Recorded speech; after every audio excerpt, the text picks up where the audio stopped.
حضرت ابو ہریرہ رضی اللہ تعالی عنہ فرماتے ہیں، مجھے پتہ چلا کہ امام حسن اور امام حسین رضی اللہ تعالی عنہما کے درمیان کسی ناراضگی کی وجہ سے بات چیت بند ہے، تو میں نے حضرت امام حسین رضی اللہ تعالی عنہ سے عرض کیا، لوگ آپ دونوں حضرات کو اپنا پیشوا سمجھتے ہیں، آپ اپنے بڑے بھائی جان کے پاس جا کر ان سے بات چیت کیجیے کیونکہ آپ ان سے عمر میں چھوٹے ہیں۔ اس پر حضرت امام حسین رضی اللہ تعالی عنہ نے فرمایا، اگر میں نے رسول اللہ صلی اللہ علیہ وسلم کا یہ فرمان نہ سنا ہوتا کہ صلح میں پہل کرنے والا جنت میں بھی پہلے جائے گا، تو میں ضرور ان کی خدمت میں حاضر ہوتا، مگر میں یہ پسند نہیں کرتا کہ میں ان سے پہلے جنت میں جاؤں۔ صحابی رسول حضرت ابو ہریرہ رضی اللہ تعالی عنہ فرماتے ہیں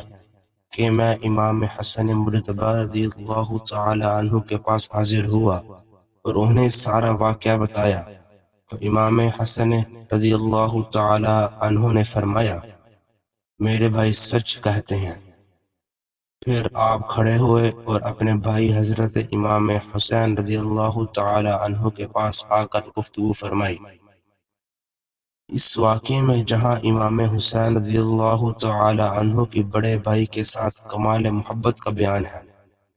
وہیں ایک بہت اہم پیغام بھی ہے کہ سب سے زیادہ احادیث پاک روایت کرنے والے صحابی رسول حضرت ابو ہریرہ رضی اللہ تعالی عنہ نے